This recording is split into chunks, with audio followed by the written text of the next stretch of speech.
Hey, what's up, everybody? Welcome back to the Club Junkie podcast. Hopefully, having a good week. It's already Thursday. Man, these weeks just go by so fast. It's crazy. I don't know if it's.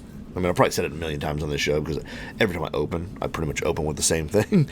But I don't know if it's just getting older or what. But it just seems like days just fly by, weeks just fly by. So I don't know. I guess that just happens when you're in your 40s, or maybe it just happens just because. But either way, hopefully, you're having a good week. Today, excited to talk about a couple things. Before we do, want to let you know this episode brought to you by Titleist and the new Pro V1 and Pro V1X. To be your best today, you have to outperform the player you were yesterday. For some, it might be breaking 80. For others, it might be breaking the course record. And for all of us, it's playing a ball that we know will help get the most out of our game. The new Titleist Pro V1 and Pro V1X are the most advanced to date and will help reward your best swings like never before. Both models are longer, even more consistent, and feature unrivaled control. Pro V1 is the best combination of distance, spin, and feel in the game and delivers a penetrating ball flight. Pro V1X flies higher, spins more in the short game, while still giving you low spin on longer shots to maximize your distance. Find out more about the new Pro V1 and Pro V1X, including which is the best choice for you at Titleist.com. And yeah, check it out, because like I said, I think everybody goes into it thinking they're Pro V1 player, and the Pro V1X is pretty good. I think I'm switching back to the Pro V1X this year.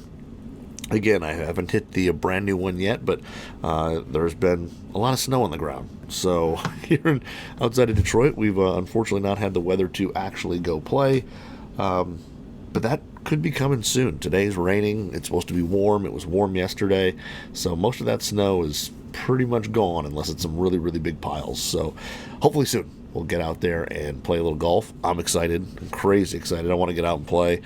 I have not played since, what was it? I think Christmas, right about, something like that. It was, I want to say, oh no, was it right after New Year's? Might have been right after New Year's. I don't know, but either way, I played like a little bit about a month or a month or two ago. So I'm excited to get out and actually play instead of just hitting balls and stuff like that in the ranges and the domes and all that stuff. So it's still fun. I still don't mind hitting balls that way, but I would love to be out on the course instead. So anyway, today's show, I've got, and the worst part is I've got so much stuff to test, and we're so busy here at the office that I just haven't been able to break away.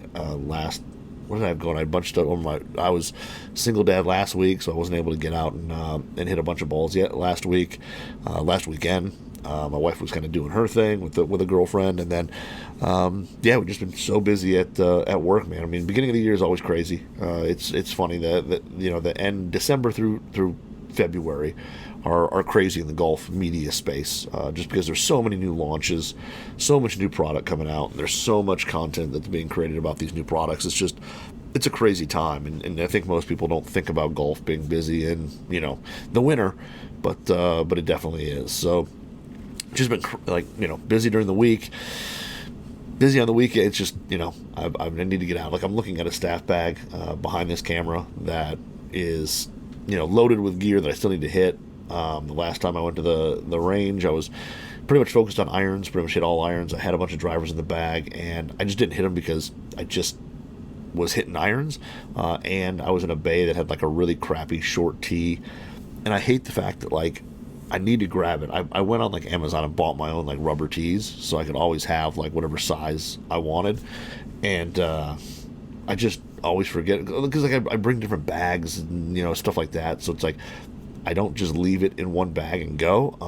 I'll switch bags, or I'll bring a different bag, and then the rubber tees are in back here at home and whatever, and it's a pain. I maybe need to buy 2 sets of those rubber tees so I can put them in different bags, and that way I have them when I go. But yeah, I went and had one of those tees that was just super low to the ground, and I mean, you could hit a driver, but I mean, it was not. You were basically almost hitting down on it just to get and anywhere close to the center of the face, and I struggle enough hitting the center of the face, so I don't need any help from a shorter tee.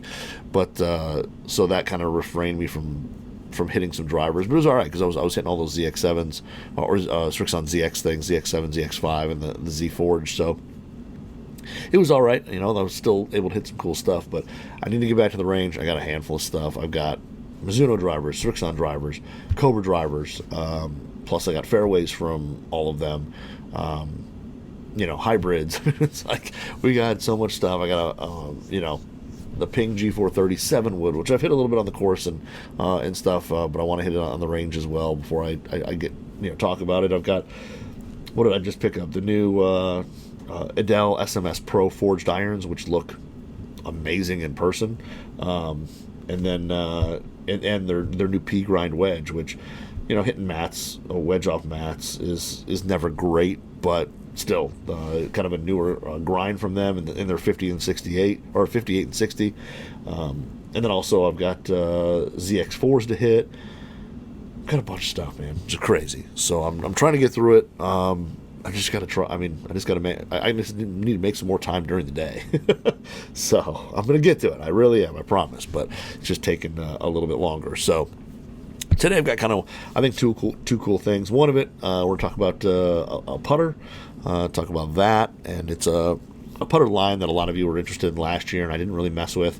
But I've been kind of messing for the past, 2 weeks. Granted, unfortunately not outdoors. I don't have a putting green to go use it on outdoors yet, so I can't tell you too much about 50-foot putts or anything like that, but I've been on a handful of different putting greens with it.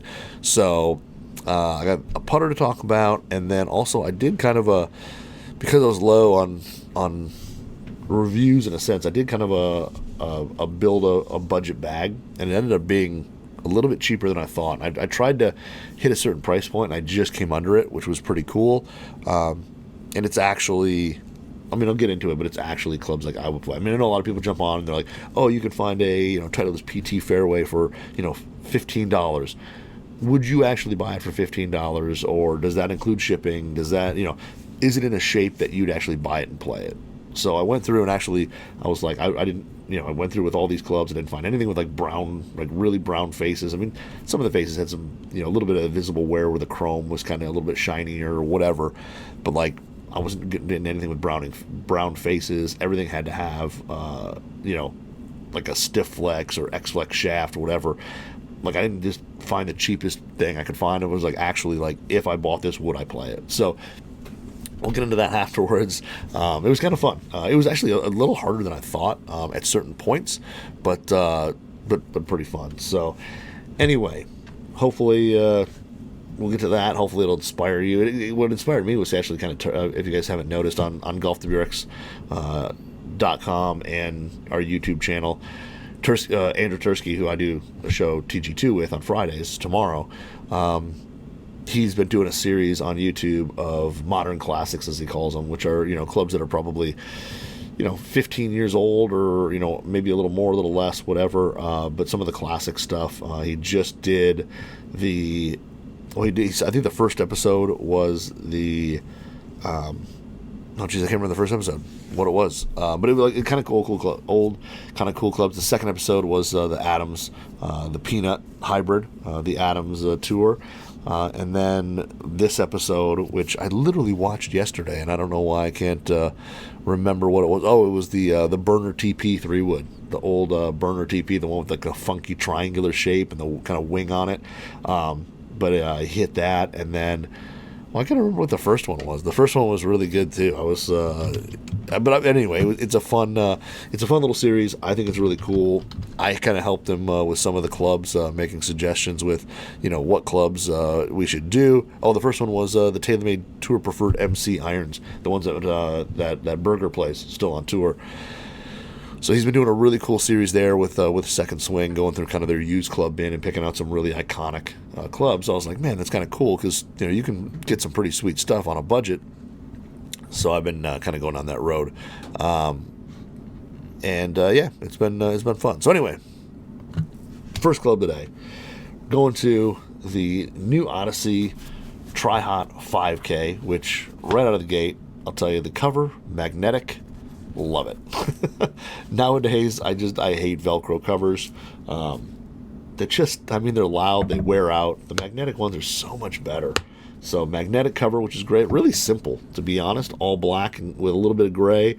It's got kind of a chrome Tri-Hot on the top, and then kind of a red chrome Odyssey on the kind of the back end, because it's a mallet. This is the number 7, and then kind of a red chrome looking Odyssey swirl on the very top where the magnetic closure is. So kind of simple, nothing too crazy. It actually feels pretty decent. It's synthetic leather, but it doesn't feel too bad. And like I said, it's got a nice magnetic closure that I'm a big fan of. I wish all head covers had magnetic closures. So not a bad cover. And then, this is the number 7, the number 7 CH, which I believe means crank hosel or plumber's neck. For us who, there's like a bunch of different terms. I think some of these are called L necks, crank hosels, plumber's necks, whatever you want to call it. It basically has where the shaft comes in, makes a 90-degree right turn, and then goes down into the putter head. So the crank neck version is just one of, I think, 3. I think they make a crank neck, a double bend, and then they might make a flow neck as well. So they make a couple different versions of this putter, but all of them pretty much the same head. And this is, because I know a lot of people ask, the number 7 from Odyssey is kind of like the iconic fang putter. When you look at it up from the top, it's got the 2 kind of fangs on it, and that's the look. Everybody pretty much has a putter like this. Everybody has like a slightly different name for it. They, some people, it's just kind of called the fang putter, but everybody kind of calls it a version of the number 7. But the Tri-Hot one is basically the multi-piece. So I was kind of looking to see how many. They got a dual bend, a slant neck, and the crank hosel. So they have 3 versions of this putter. I just wanted to make sure there were 3. I knew there were 2 for sure. So they got 3 versions. But the Tri-Hot 5K, the Tri-Hot, if you're not familiar, was an older putter line that the biggest thing was that it was made from 3 pieces. So it had basically the front face section, and then it had some internal weighting, and then a back section that went on. And it was an extremely popular putter line. They were very expensive at the time, so at retail they took a little bit to take off, but on tour they were pretty big. And then after kind of a little while after they came out, people I think realized how good they were. But the Tri-Hots were really good. They've always sold very well on eBay and stuff like that. People always tried to find them, put them in their bag. They were always really solid putters. So the Tri-Hot came back just a couple of years ago, and it's now called the Tri-Hot 5K. Basically multi-piece number 7. So you basically have the face set. So you have a face insert, which is their white hot insert, which has famously been around forever. Very soft, but still pretty responsive. And in this line, I think it actually feels a little firmer than previous ones.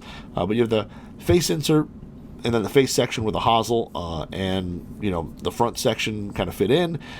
And then there's the back flange with these fangs on it. That's milled as well. That's done in kind of a light gray.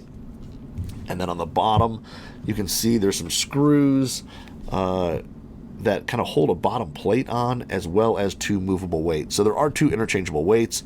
You can get different weights for it. I haven't popped these out because I don't have the right torque wrench. I was looking at my torque bits that I have, and it seems like it's like a T like 11 or 12. I have a 10 and a 15.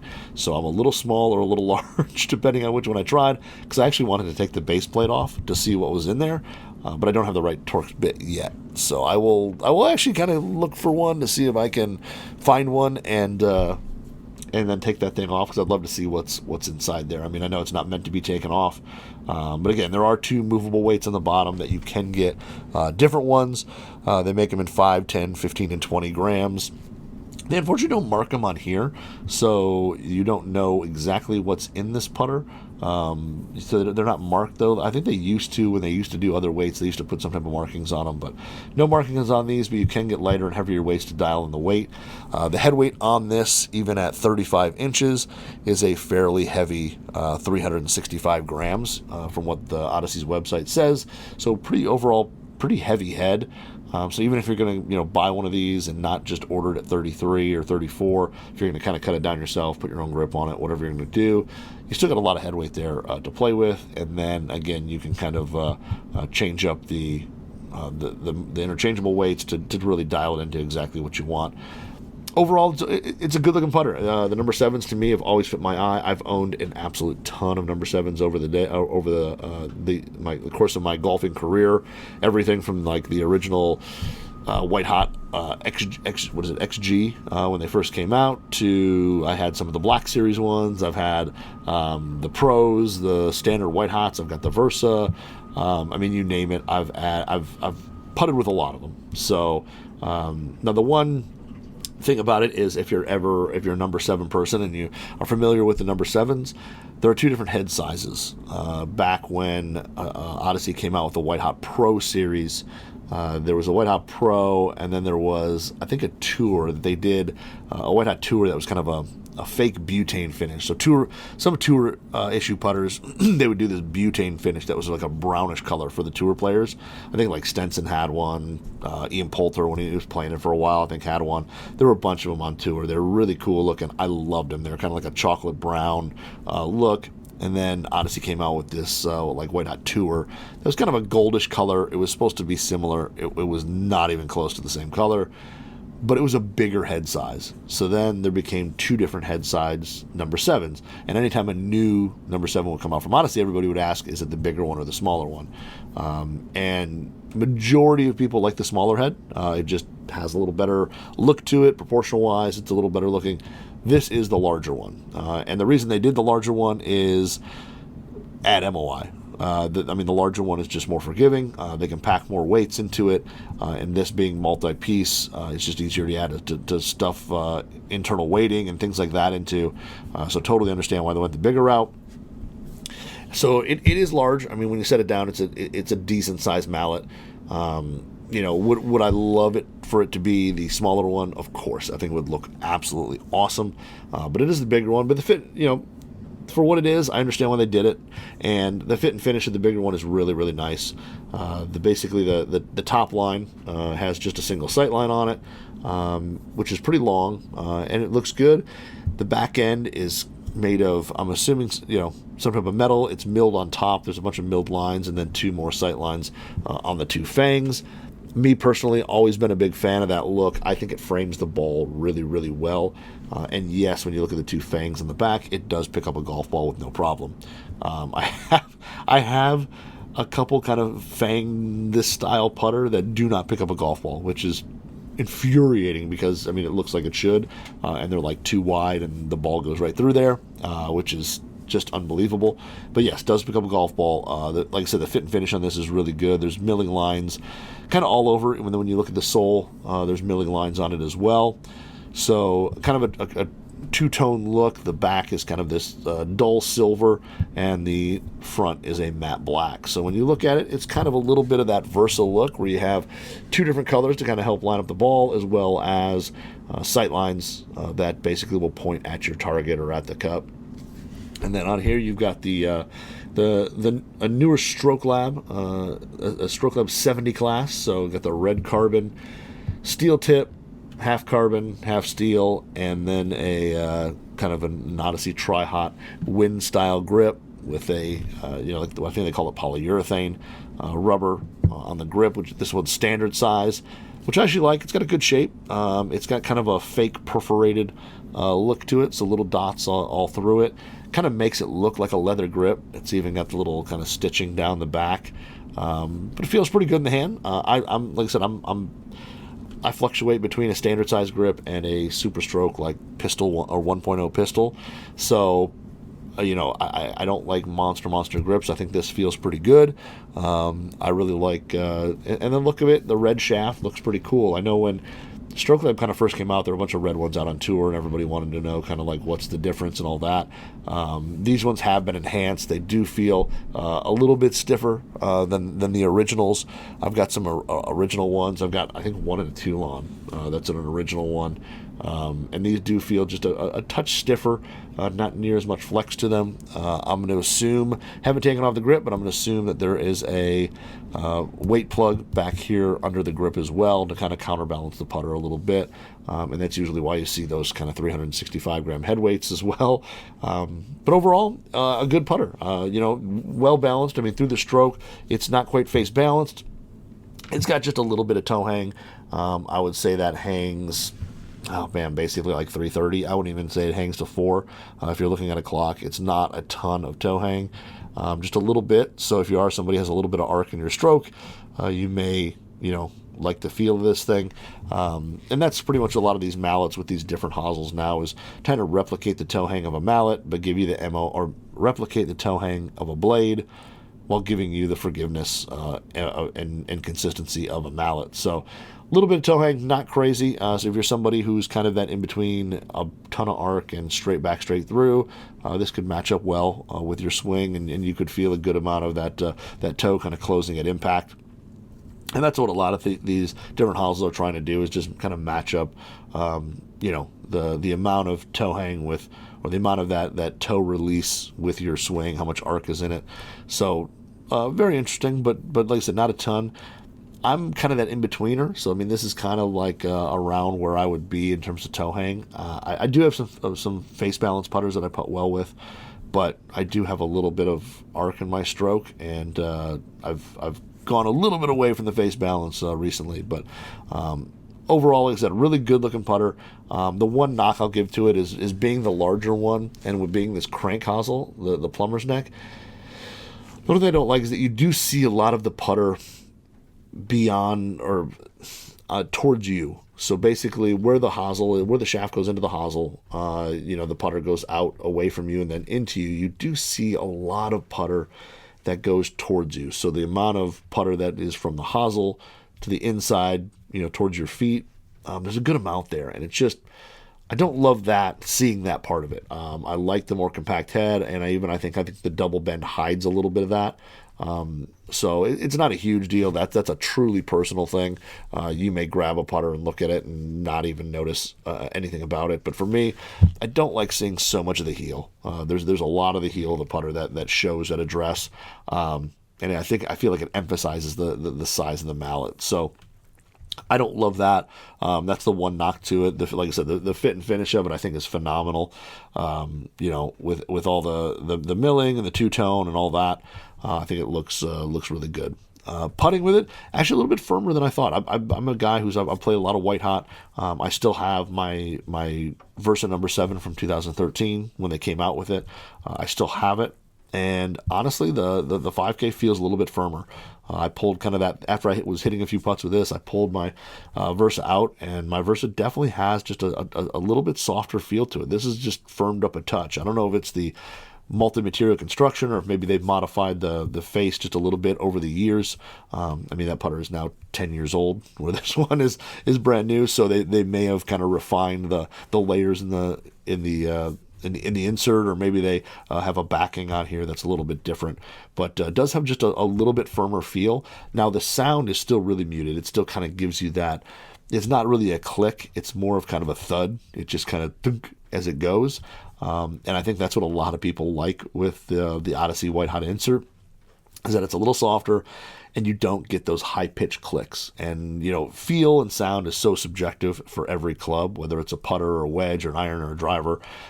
Certain people are going to love and hate certain sounds and feels. So this one, like I said, a little firmer feel than I thought, which I actually kind of enjoy, because I think a putter like this, and I'm a guy who, I've played a lot of inserts. I've kind of gone back to fully milled, but I'm not opposed to inserts. I'm good with them. I kind of like that kind of in between. It's not, marshmallow soft, and it's also not, really, really firm, like a really thin or a really shallow milled face. So kind of that in betweener, and I like the sound. It's just got that kind of thunk as it goes, which has a good solid feel to it. When you strike it in the center, you get that little bit of that thunk. It's soft, and there's literally zero vibration that gets to your hands. It's all, a little, you get that feel of the impact, and you get that sound, and it's gone. But a really good, solid feel, and you don't get any kind of weird vibrations, anything like that, from being a multi-piece head. I know that, certain putters, who have a bunch of pieces and a lot of weird shapes, can have kind of like a tuning fork, or, a vibration to them, and this really doesn't have it. Dead center shots really, really feel solid. They feel good, and they kind of have that low pitch kind of thunk to them. When you get it out further on the toe and the heel, the sound actually pretty much stays the same. It gets up maybe a hair louder. You get a hair more, kind of a little bit of crack to it when you hit it. And I'm talking like I'm lining these up purposely way out on the toe, way out on the heel, just to kind of see how they are on those hits. You get a touch more like click to it. I mean, it's a little more high pitched, just to kind of give you a little responsiveness that tells you, hey, you've missed it, toe or heel side, and you get just a touch of vibration to the hands. It's really kind of short lived. It's almost like just a pulse vibration that kind of hits you to let you know, hey, you missed it. But it's not bad. It's really I will say it's much more muted and compared to like a milled putter. A milled putter, some of them you hit them way off the toe or way off the heel. And like I said, I'm doing it on purpose. But if you do miss a little bit, you can get some decent vibration, some decent click out of those shots. This one kind of keeps it really in check. And like I said, that vibration is just very minuscule, and for it's just like a millisecond it hits you, and you just know you missed, but it doesn't like hang around. Like I've had some putters where you hit it and it seems like the vibration off that like toe miss or heel miss kind of hangs around in the shaft and the grip for a while, and this one doesn't. It's kind of there and done. I think two reasons. One, you've got an insert on the head, and then two, you've got this steel and graphite shaft, and graphite shafts typically reduce a good amount of vibration on all shots. But sound and feel, I think, really good. I know, again, really subjective, and if you're somebody who has never liked like Odyssey White Hot inserts, this one, like I said, is a little bit firmer to me. So maybe it's worth giving it a try. If you've kind of hit some of the White Hot stuff, and especially some of like the micro hinges and stuff like that are really, really soft. This one definitely has a little more responsiveness and a little firmer feel to it. So it might be worth, walking by the shop and rolling a few putts. Rolling a few putts on the old putting green with the 5K, because, like I said, I think it is definitely a little bit firmer, especially hitting it right next to a 2013 White Hot. Stability on it is absolutely phenomenal. I like when I get putters, I always take them to the green, and like I said, I always purposely line balls up way off the toe, way off the heel, and see what they do. Balls stayed on the line really, really well. When you're aiming basically at a cup, which, I mean, the putting greens that I've been to, none of them are like 100% perfectly flat. So, you're not just aiming dead center of the cup, but the ball just doesn't go offline very much. With this larger mallet, a lot of weight on the outside. When you hit it off the toe, you hit it off the heel, balls really stay on line. The toe shots, especially because it is such a big putter, a lot of the toe shots typically is where you see the ball kind of maybe leak a little bit to the right, and it didn't. I mean, everything stayed pretty much dead straight. Heel shots really stayed straight. I was really impressed with the heel shots, and I think there's a lot of mass because of the hosel and all that behind there. But staying on line, it kind of didn't matter where you hit it on the face. The ball was staying on the line that you were lined up with, or if your face was wide open, it's going, right, and if it's shut, it's going left. But, if the face was square to the target and you hit it off the toe or the heel, it still was going pretty much dead straight. The misses, the misses on those were, I mean, and again, I'm lining it up like, at the end of the insert and hitting shots off there. So, I mean, usually most players probably aren't going to hit it out there unless you're like Zalatoris or something. But most players aren't going to hit it out there too often. So if you're just slightly missing the center toe heel, you're not going to notice anything with the ball going offline. It stays dead straight. And even when you get out to the kind of the end of the insert, it's amazing how well the ball really stays online. Roll is really good. You get just that immediate little skid and then a roll. But nothing too drastic. I know it doesn't have any kind of milled grooves or anything like that to kind of promote a ton of forward roll, but it still gets a good roll going. There's no real hopping or anything like that. You kind of get that first that first kind of hop that most putters give you with a little bit of skid, very minimal, that it kind of hops up and then it just rolls forward. But the roll is pretty good. The White Hot insert seems like it has a little more texture to it. I got to look closer at my old one. It seems almost like it's got a hair more texture to it, but the roll comes off really solid. And then distance control, I've never had a problem. I know some people will say inserts, I can't judge the distance, and you'll have hot spots and all that. I've hit this thing kind of all over the face in the past couple weeks, and I haven't noticed anything that has like a ball that jumps off the face and goes that you didn't expect to go farther than it did. Everything pretty much, if you're hitting it center every time, you're going to get basically the same roll. At least I did. And again, I'm a 9.4. I'm not a scratch player. I'm not a tour player. Everything that I felt, I didn't feel like there was anything with distance control that I had a problem with. Nothing rolled out crazy far. Nothing came up woefully short, unless I knew that I kind of didn't hit it hard enough or whatever. Everything that if I came up short or long, it was user error. It was me either taking the putter back too far, not giving it enough, whatever. I never noticed any type of hot spots, anything like that, or dead spots on the face. And with those kind of shots out on the toe and the heel, distance was pretty darn good. I mean, they'd come up a little shorter, like anything you would expect to. I mean, you're hitting it way off the toe or the heel. But the distance control with those shots was pretty good. And the amount of roll that you lost was maybe, you're talking depending on how far out you missed. And again, lining up way out, I feel like maybe a foot and a half, it would come up short at most. And I'm talking like you're lining the ball up at the end of the insert, which if you hit it off there and expect to make the putt, I think we're kind of like, that's wishful thinking right there. So, but getting it as close as it did to the hole while hitting it that far off was pretty impressive. So distance control for me, I've never had a problem with inserts. Like I said, I know other people have, or have expressed, their displeasure with distance control and inserts. I think this one's pretty darn good. I didn't have any issues with distance control on this guy. Again, I think just that larger head, all the weight that they moved around in this head just make it extremely, extremely forgiving. But overall, just a really good putter. Like I said, really forgiving. If you're somebody who's looking for something that is, high MOI, easy to line up, and just overall a forgiving putter, and these Tri-Hots are really, really good. They're not cheap. I want to say this bad boy is like $400, so they're not cheap. I will admit that. I think these are $399. But there's a ton of tech packed into this thing. It's not just a cast head just tossed on here with an insert. There's a lot of tech that goes into this thing, a lot of internal weighting, and like I said, it performs really well. I wish it was a hair smaller. That'll be my one knock on it. But I think overall performance of it's really, really good, and I think it really does give us some consistency to possibly players who need it, or people who are looking to get the maximum forgiveness they can out of a putter. This one's pretty darn good. So check out the Tri-Hot 5K, the Odysseys. They've got a handful of different styles. They came out with a few different ones this year as well. So I'm kind of like the double wide looks pretty cool as well. They make a double and a triple wide.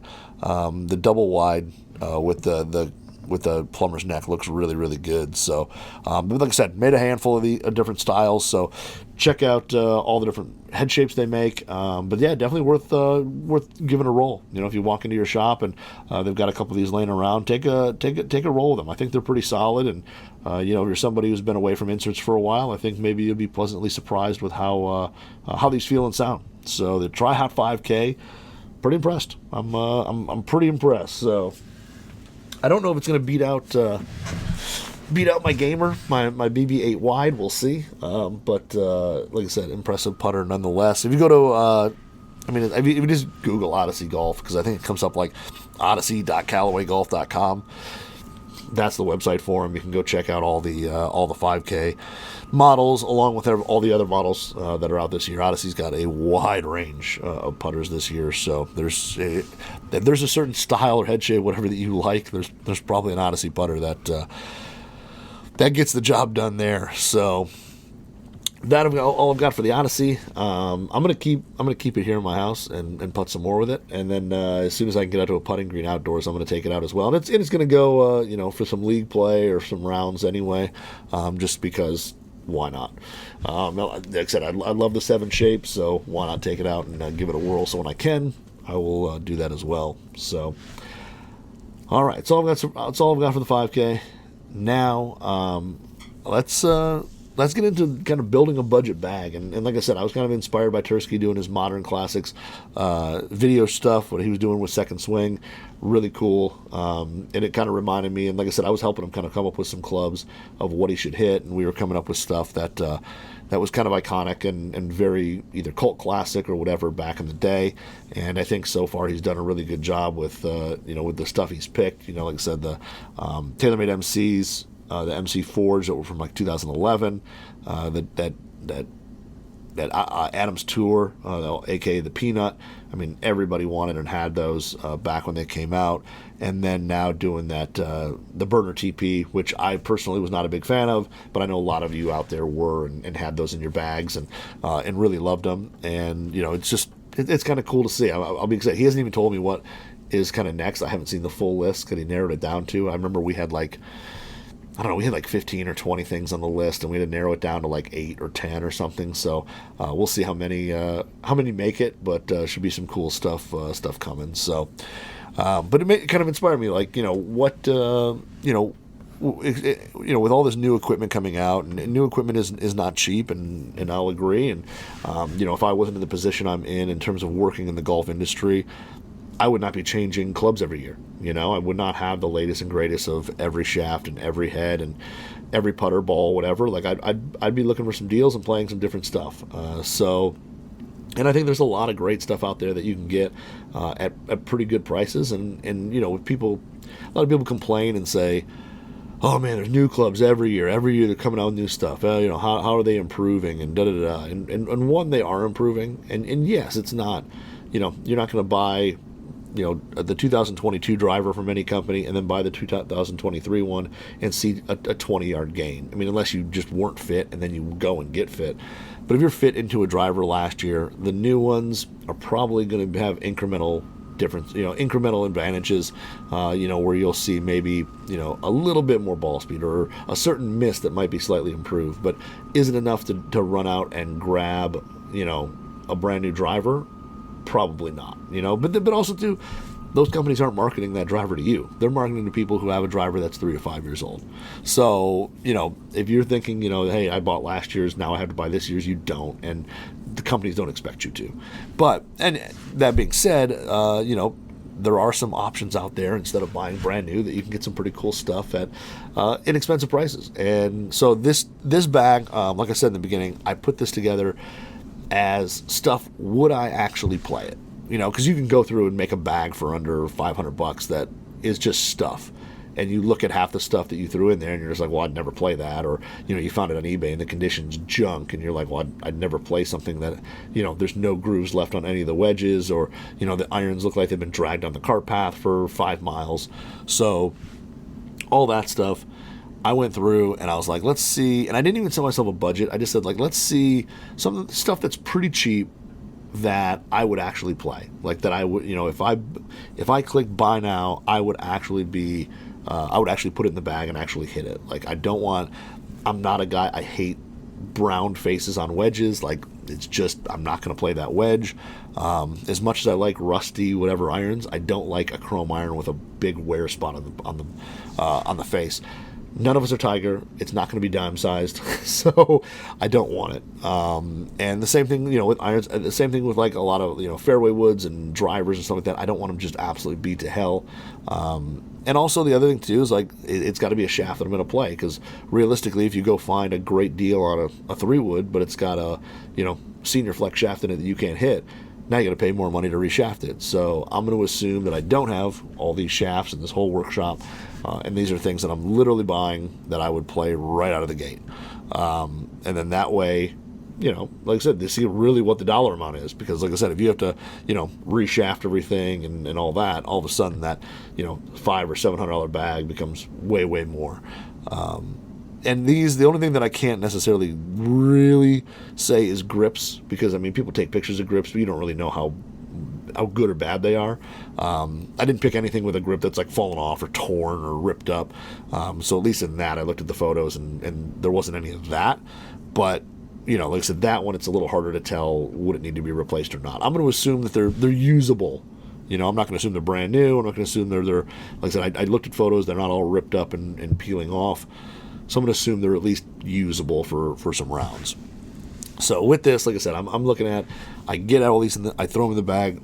I can go play without zero modifications, zero work to them, other than maybe, scrub them clean with, a brush and some water. So I'm going to do this. It ended up being a little cheaper than I thought, which is pretty amazing. And I went into it with like no real budget. So the driver, it was kind of the old, like pretty much the oldest club here. And really, I kind of went through a bunch, and I was like, do I spend a lot on a driver and, try to cheap out on some other stuff? And I looked at a few kind of iconic things that I hit really well, and I actually went with a Callaway FT3 Tour.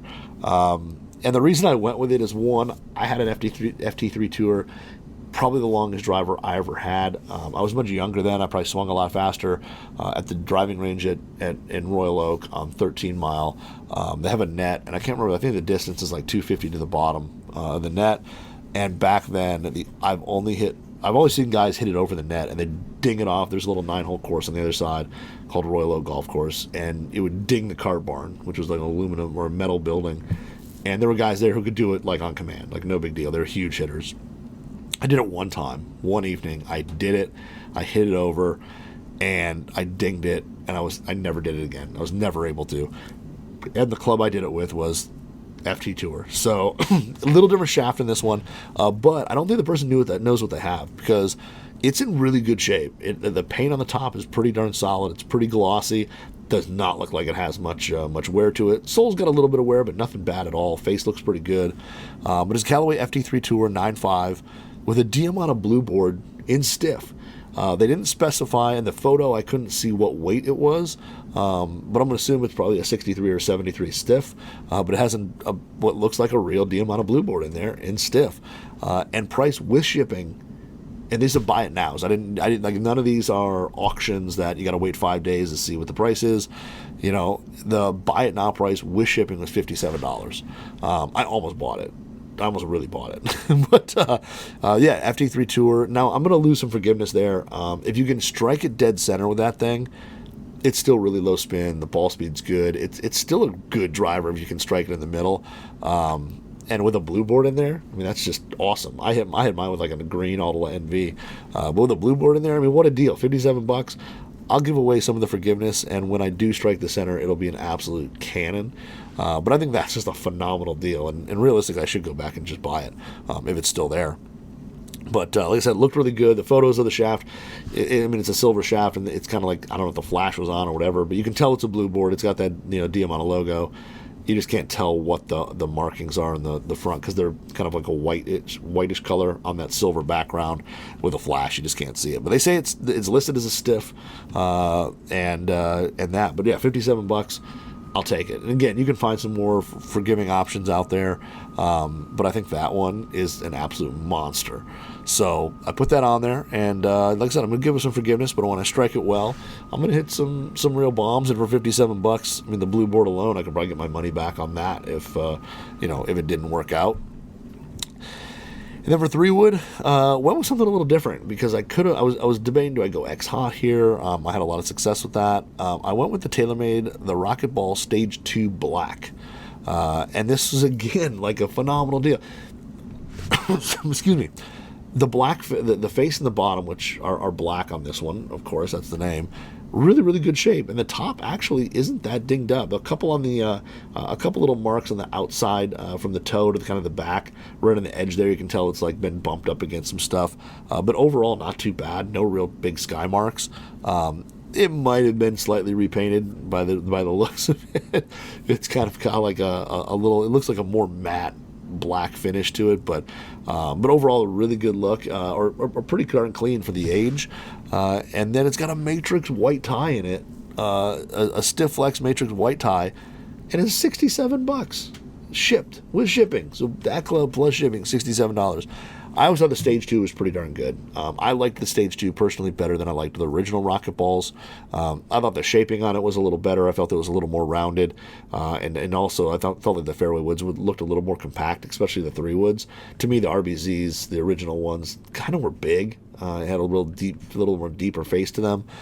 So I liked the Stage 2, actually. I didn't love the graphics on top, like the half white, half gray little square thing they did. Was never a big fan of that, but that's why the black one, kind of cool. It doesn't have that same thing on the top, but it, like I said, a pretty good shape head. Again, none of these are going to be amazing, but pretty darn good shape. I would actually play it, and like I said, it comes with a matrix white tie, so an aftermarket shaft. I don't know if TaylorMade offered that back then. That might have been done by the owner now or a previous owner, so who knows how the club work is on that. But hey, I'm gonna go with it. But a really good setup. The Rocket Ball Stage 2 was super long. They went forever. They were pretty easy to hit off the deck.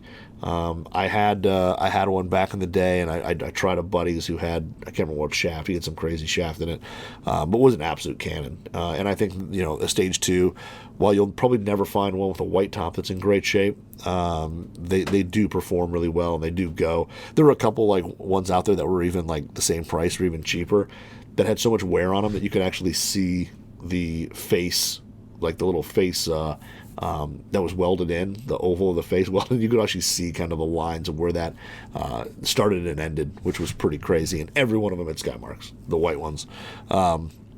This one, like I said, is in pretty decent shape. I like I say again, I would play it if I bought it and got it here. But $67, I was like, that's a great deal. Stage 2 is definitely long.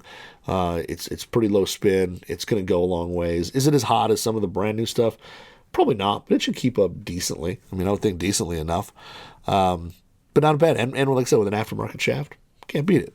So then I go to hybrid, because I'm going to kind of set it up like my bag here. I mean, again, you'd probably tweak it a little bit, but hybrid-wise, actually found an Adams Pro, which was, I think, from 2014. Adams Pro 20 degree from 2014, the one that had the slots on the top. So not only had slots on the bottom, it had a slot on the top, which was kind of ugly. But they were trying to kind of show off. They had this, all the face flex and all that stuff. And then it came with the stock Alta Tour Red, which was kind of their higher launching shaft. They didn't list the weight on it, but it's probably 75 grams, something like that. In stiff, get this, shipped for $22. Now, the paint on this one is a little dinged up. Nothing crazy, though. I mean, it wasn't wildly beat up. The sole had an okay amount of wear. I mean, you think for a club that's 9 years old, the black kind of PVD finish on it is wearing away, especially right at the front.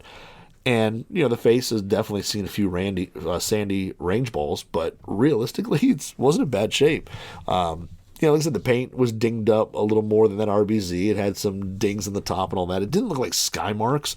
It just looked more like, somebody played a round or two without a head cover, and there was just a little, little chips here and there out of the whole thing. But also it was like $22. Like, I think it was like $14 or something like that, and $8 for shipping. Like, they're getting killed on the shipping. They're losing so much money on shipping. At $22, they're probably breaking even just with shipping this club. But that's what I was like, a really, really good deal. And again, this is buy it now with shipping. Like, this isn't like an auction that still had 4 days to go that we don't have. That hasn't ended yet. So still a buy it now, still really cheap. But even with it being cheap, I mean, a good player's hybrid. It's pretty compact, and it looked good from a dress. And I think it should be pretty solid. Maybe it probably isn't going to be the most forgiving one out there, but overall it should be pretty solid and offer a good performance. And again, for $22, I don't know if you can necessarily beat it. It's just that good. So like I said, was it like their most iconic hybrid? By no means. But it's kind of a pro, as they call it. So it's going to have very little offset. It's compact. I remember seeing them in stores, hitting a few of them. They were pretty solid. So, like I said, $22. That person's losing out. They're not making they're going to make like $1 on this thing after they ship it. But great price. Added to the bag, and like I said, good enough shape where I would play it. It was borderline though. This was like probably, arguably the worst shape of anything that I found that I would actually put in the bag.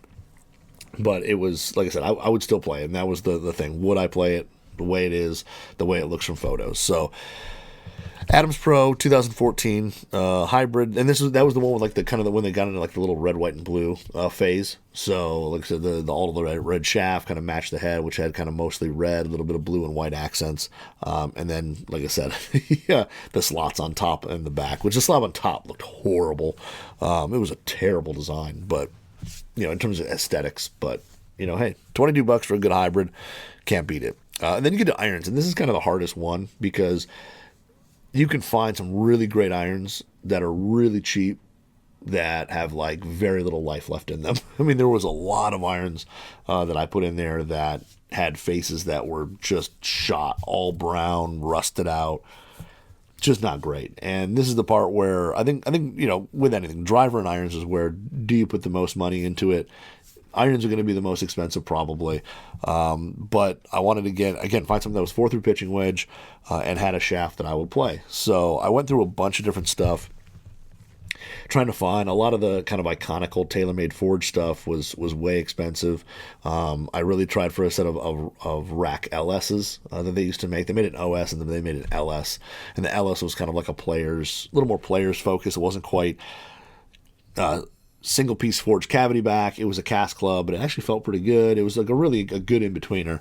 But again, people wanted a lot of money for those. A lot of the like really famous iconic stuff, people still try to put it up there for a good amount of money on eBay. So, but I did find a set of Callaway X-Forged 2007 irons, 4-through pitching wedge with Project X 6.0s for $170, which is super cheap. And like I said, that's shipped. That's super cheap. Now, the back badges were a little beat up. Like, there was a little bit of rust coming out of those, and they looked pretty kind of dinged up and rough, the badging and all that on the back. But the faces actually looked pretty good shape, and so did the soles. There was, I think, like either 8-9 or pitch, one of the two had like a little ding out on the toe where you could tell they caught a rock with it. But that was the only major thing that I could see from the photos.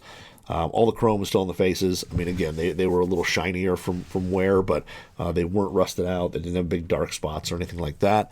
Overall, decent shape. I mean, I would say, if the Adams was in the roughest shape, these were kind of right behind it. But most of it was cosmetic and on the back, which that's fine. I mean, it's not part of the performance of it. The 2007s were really good irons. I thought those were kind of underrated from Callaway. I thought the 9s had a weird shape to them that just didn't ever fit my eye. And the 7s I thought were really good, really kind of classic shape. I remember I saw a few people who pulled the badges out of them, and they looked really, really cool. But the 7s, I think, had a great, kind of little sharp, squared off toe. They were a little bit bigger than I think I expected when they first came out. A lot of the X-Forged and stuff like that are really compact, really small. The 7s were just a little bit bigger, but had some perimeter weighting to them, had a lot of mass down low. They were decently easy to hit. The 4-iron for me was going to be, it's going to be a little bit of a struggle. It's not, they're easier to hit, but that 4-iron would be a little bit of a struggle. But the rest of the set, I'd be really, really happy with. And like I said, coming with, they were rifle 6.0s. So rifle 6.0s, a little bit higher launching shaft. Everything about that works out really, really well. But $170 wasn't bad at all.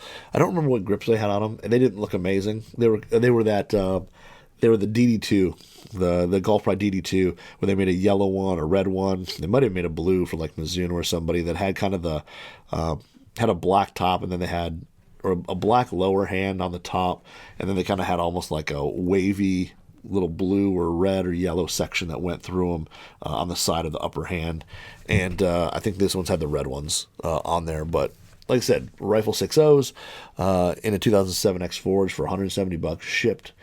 Again, man, you can't beat that. That's a great deal. And those are good irons. They feel good. They're soft. The soles weren't crazy narrow, so you could still get a little bit of, you could still play in some softer conditions. I never owned a set, but I'd started doing like Callaway demo stuff right around when the 7 Forge came out, and really, really good irons. I hit them all the time on the range and stuff. They're really, really solid. So, and then like I said, $170 for a set of one-piece forged players cavity backs. That's tough to beat. And then you get into the wedges, and wedges is tough again because you can go super cheap, but they're totally worn out. Like, they're just clapped out, brutal, like, no grooves left. The soles are all, rusted and toast. So much bag chatter. And I actually found, so I'm going to go 3 different wedges, which, a lot of people don't want to do. They'd want to stick with a set, and you could do it. Once I found the 50 degree, I kind of looked for a 56 in the exact same model, but a lot of them were pretty rough shape, so I ended up switching. But so the 50 degree, so I'm going to play it kind of as I play now, 50, 56, 60.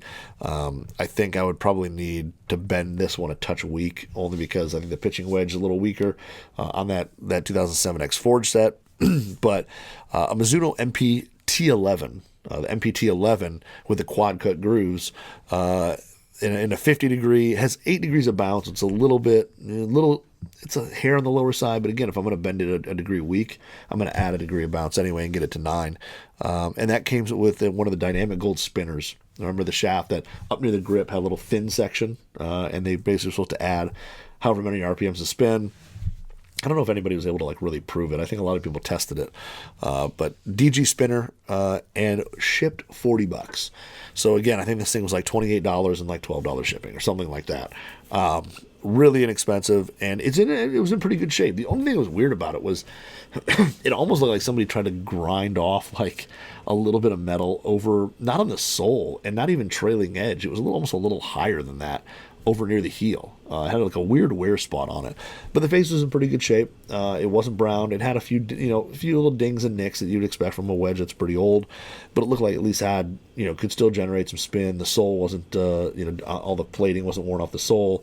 It looked to be in decent shape, and when I found that, I was kind of like, very cool. I looked for the same 56, and they're just junk until you get to a much, much higher price. So, but for $40 shipped with a dynamic gold spinner, that TP11 or T11 is pretty good. That thing's going to feel great. I remember hitting those. Mizuno wedges are extremely soft. They're very underrated. The shaping on them is just a slight bit different than some other wedges, which is, I think, why you don't see them in more and more bags. But in terms of feel, they've always, the new ones at least have always spun really well. So I think a TP11 and a 5008 with a spinner shaft is going to be really good. I think that would be a great option, especially for $40. It'll probably get you like a year or two, depending on what you play. You'll probably have to replace it after that. But wedges, like I said, are kind of tough at this price point. And then with the 56, like I said, I looked for another T11, and they were much more expensive for ones that weren't beat up and worn out. They were much more expensive. If you're willing to get one that has just a big rust spot for a face, you can get one pretty cheap. But and that pretty much goes for almost any 56 degree wedge for the most part. Most of the ones under there that are like $50 or whatever are pretty beat up, pretty worn out. And I don't know who's buying, like, why would you buy a Vokey that has literally no grooves and is all rust and everything for $50? Like, I feel like you could find another brand. I mean, that a majority of Vokeys and stuff like that, there was nothing in this price. It was just a weird setup. So before I start at 56, I actually found a Nike VR Forged, which I know a lot of the Nike stuff is starting to climb a little bit. People are kind of grabbing it for kind of like either backup bags or nostalgia bags or half sets and things like that, because the irons and wedges were really good. But a VR Forged 56, I don't remember the bounce on it, and it had just the standard dynamic gold wedge shaft in it for $40 shipped, and it had grooves and everything. Like, it wasn't. It was all, the chrome was all still there. Everything was there. It was in pretty good shape. It had some bag chatter, but nothing too crazy. I mean, especially for something this old. But $40 shipped, I was like, that's an amazing price. Again, I think it was like $28 with like $12 shipping or something. It was like insanely cheap. But the VR Forged stuff, Nike wedges, as we all know, especially the Forged ones, great feel to them, really spun well, and they actually performed really, really solid. It was the, Forged irons and Forged wedges, Nike did exceptionally well. And I think, having Tiger on staff and having that type of input, Rory on staff, they really did put out some good short game stuff. The Woods always struggled for the most part, but the Forged wedges, every one that I ever hit felt really good, spun great. They were just really, really good wedges overall. So VR Forged, like I said, in good shape. Got some back chatter. Grooves still look to be pretty good, and there's no chrome loss on the sole or the face, which is a lot of what I was looking for there. And then my most expensive wedge is my 60, but I kind of came about it by accident. I started searching, and again, I was kind of like, do I try to match up, like, the Mizuno or the Nike or whatever? And I put in. Like, usually I would put in a brand and a loft, like, Mizuno 50 or whatever, and I would look to see, and I would hit buy it now, so it would list only buy it now, so then I'd sort it by price. And I did the Cleveland one. I put in Cleveland for the 60, hit buy it now, and I was about to change it to price low to high, and like the first wedge I saw was like this Cleveland RTX 3, 60 degree, mid bounce, 2-dot mid bounce, with, again, a dynamic gold wedge shaft for like $52 shipped. It has a little like laser etched logo of some school or anything. It kind of looks like the Tampa Bay Buccaneers flag, but it had like DC in it or something like that. So no idea what that is, but it's not crazy. It's pretty tasteful. It's not bad. The grooves literally look like the face looked brand new. Like, you could still almost see the laser milling marks in there as well. But an RTX 360 that looked literally brand new with some maybe high school or college or whatever logo on it for $52 shipped. I was like, I stopped looking after that. I was like, I'm not even looking for anything else because this wedge looks literally brand new. This one kind of has a version of the V-sole, which is really good. I mean, has been great in irons and stuff like that. It's mid-bounce. That V-sole, you should be able to open it up with no problem. Hit some higher lofted shots, and again, kind of press it, play it back in your stance, press it forward, hit some low spinners. It does have a little bit of a narrow sole, so out of the bunker, it may not be the most amazing wedge, but like I said, the grooves are brand new. The thing looks in great shape. Very little bag chatter. I mean, it's one of those that like, it almost like somebody won it at a tournament, hit it a few times, maybe they don't play a 60, and then it just like kind of sat in like a golf bag, in the garage for a while, and then they finally threw it on eBay. But looked really good, and $52 shipped. Like I said, for what looked to be a pretty brand new wedge, that's a great thing. So I know some people with that, they look at wedges and be like, you got 3 different wedges, they're all mismatched. I don't really mind. I rarely play. I think even now with my gamers up, I'll play the same, maybe gap and sand, but usually my lob might be slightly different or whatever. So that part of it doesn't really bother me. But like I said, great deal at $52. But it is a little more expensive. So, and then the final club was putter, and this one's this one again it's tough because you can type in like Odyssey, and there's Odysseys for $50. They're just really beat up, and most of them, like if you get into some of like the painted models, the paint is toast. Same thing with TaylorMade. You look at some of those, and there's just no paint left on the putters. They're just like there was like a Ghost Tour Daytona that like popped up like right away, and I was and I looked at it, and it was so pitted and beat up that it probably wasn't that old. It probably wasn't that beat up. It wasn't treated that badly. It's just that white paint comes off so easily. So going through, and then you get a lot of stuff that's like, you get some of the older ping stuff or some of the older putters that are like, the old cast putters, and I hate the look of them. I don't like them. So I want nothing to do with those. You can pick some of those up pretty cheap. There were a few like older pings in there that if you, threw a little steel wool and a little sandpaper to, they'd probably look great.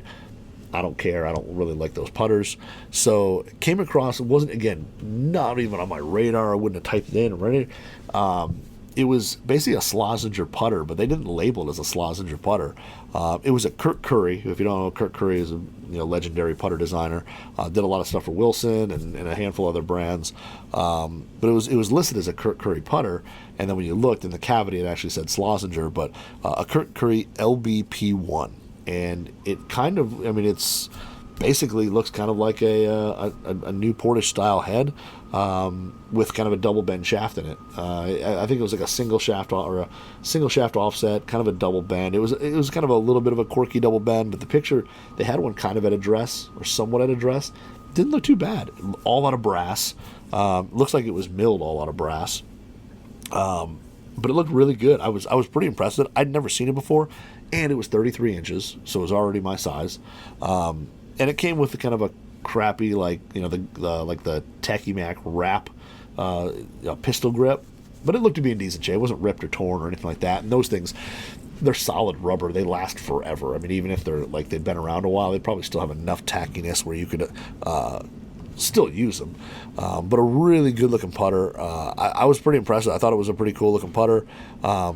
And like I said, I don't know much about it, but I was like, you know what, brass, looks milled. It was made by Kurt Curry. It can't be that bad. So I looked at that thing and I was like, that'll go in the bag with no problem. And I looked, like I said, with it, I wanted to say, would I play it? And I'm like, I will. Like I excuse me, I would definitely play it. So I threw, I would toss that in the bag. I kind of want to find it now. After I took it down off my site, but he did a few Slazenger design putters, and they're all pretty inexpensive. I wish I would have just typed his name in, because now looking for a few others, there's a few other models I kind of like that are pretty inexpensive. So it's $25 plus $16 shipping. But LBP1 for Slazenger, and it's kind of like just like a Newport 2 type head with kind of a double bend shaft kind of thing in it, but looked pretty good. Like I said, 33 inches already, so already my size, and price wise, $42. So Not bad at all. And like I said, it's got a few little dings on it and stuff like that, but it is brass, or it looks to be brass. So looks like I could polish it up, little steel wool, little CLR, clean it up, maybe run just a little bit of sandpaper over it real gently on the corners, and it could be a nice looking putter. So that would be my bag, and then the total out of everything with those, and like I said, these are shipped and everything, $490. So under $500. I was able to make that bag under $500. Now, yes, the driver can be more forgiving. Yes, you can look at a lot of things there and say, man, I wouldn't, don't necessarily like that, or you could have got something nicer or whatever. And you're right, I probably could have. But $490, under $500 for that set. And that's shipped. That's to your door shipped. And that's shipped to your door, and I wouldn't do anything to them. I would throw them all in the bag and go play. So, pretty cool little setup there for $490. I was pretty impressed with how that came out. So that would be my budget backup kind of nostalgia bag in a way. Nothing there is crazy nostalgia other than like the FT Tour and stuff like that. But but it just kind of goes to show you can probably put a bag together pretty cheap, and it'd be something that you would actually go out and play, not just a bunch of stuff that you'd look at and be like, God, it's cheap. So $490, and again, I think there's some stuff in there, like those irons I think are a little bit timeless. I mean, if you're going to compare a 2007 X Forge to something new, single piece cavity back for whatever, yeah, you may get a little bit more forgiveness out of it because they're shoving tungsten and some other stuff in those heads now, but overall, like a one-piece forged cavity back is a one-piece forged cavity back, kind of like a blade. There's not a ton of difference there. They may manipulate the CGs a little bit, but other than that, they're pretty much, they are what they are. And then wedges, a lot of good forged wedges there that you can get pretty cheap that are still in okay shape. And if you're just going to do wedges, I would say maybe up the budget a little bit and get something a little nicer. But like I said, you can get some really nice stuff there. So it was fun. $490, under $500, full bag, shipped to my door that I would just put in the bag and go walk out and play with. So, and that's pretty cool. So that was fun. I think that's all I've got today. Like I said, if you're following along, thank you everybody who followed me on who asked questions yesterday on the Q&A I did on Instagram. If you don't follow me on Instagram, at Club Junkie Pod, there I usually try to do a Q&A on Wednesdays and just answer guys' questions about anything, whatever you got. So thank you everyone who had questions, and have a good weekend. We'll hopefully you guys can out play some golf if it's nice out, and I'm going to definitely get out and hit some balls. I have to. I got stuff I need to hit. So hopefully have a good weekend, guys, and we'll talk next week.